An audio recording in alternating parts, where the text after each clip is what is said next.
చందలూరు గ్రామం, అద్దంకి నియోజకవర్గం. గొట్టిపేట రవిని ఓడిద్దామనే వచ్చాం మేము.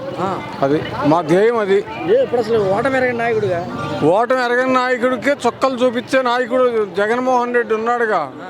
ప్రతి ఒక్కరికి చుక్కలు చూపిస్తాడు. అంతే అతను.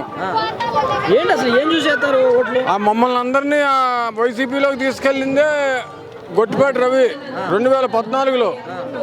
మేము కాదులే అనుకొని ఇటు చేరాం. ఇవాళ క్యాండిడేట్లు ఎవరు అనేది అనవసరం. అంతకుముందు మీరు ఇదా వైసీపీ అసలు రామారావు పుట్టినప్పటి నుంచి తెలుగుదేశానికి గుండె అంకితం. అతను ఎప్పుడైతే చంపేశారో, చంపబడ్డాడో, లేకపోతే దురదృష్టవశాత్తు ఆయన కాలం చెల్లి వెళ్ళాడో అప్పటి నుంచి చంద్రబాబుని అంటే నేను విభేదిస్తానే ఉండా. అది ఎన్టీఆర్ని ఇచ్చేసాడనేనా? కేవలం ఎన్టీఆర్కి అన్యాయం చేశాడని. అన్యాయం చేసి ఆయన పథకాలు ఒక్కటన్నా ఉంచాడా? అభివృద్ధి అనేది శూన్యం. అది మరి అతన్ని ఎందుకు నమ్ముతున్నారు నాకు అర్థం కావట్లా. అభివృద్ధి అనేది వస్తుంది జగన్మోహన్ రెడ్డి టైంలోనే కదా. నాడు నేడు అనగానే, లేదా పిల్లలకు సాక్స్, బుక్స్, బ్యాగ్స్, ఎన్ని రకాలు ట్యాబ్స్, ఎన్ని రకాల సదుపాయాలు పిల్లలకు. విద్య మీకు ఇచ్చే ఆస్తి ఏదైనా ఉందంటే అది విద్య అని అంటాడు జగన్మోహన్ రెడ్డి. ఇది రాసి పెట్టుకోవాలి చంద్రబాబు అనేవాడు.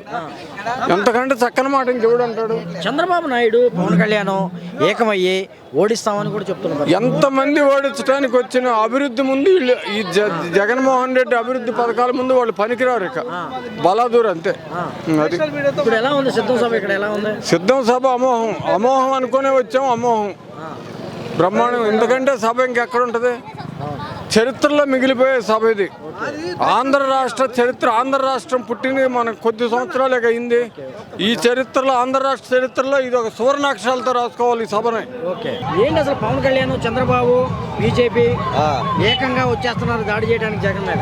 వాళ్ళు వచ్చినా కూడా ఏమీ కాదు. జగన్ ఖచ్చితంగా 118 సీట్లతో ముఖ్యమంత్రి అవుతాడు. సచివాలయ వ్యవస్థ కానీ ఇంతకుముందు ఒక మనిషి పోవాలంటే, ఏదైనా పని చేసుకోవాలంటే ఈఆర్ఓ చుట్టూ, ఎంఆర్ఓ చుట్టూ తిరిగేవాళ్ళు. ఇవి అలా అవసరం లేకుండా ప్రతి మా సామాన్య మానవుడు కూడా సచివాలయంలో పనిచేసుకుంటున్నాడు. ఈ సచివాలయం ఎంతో గొప్పది.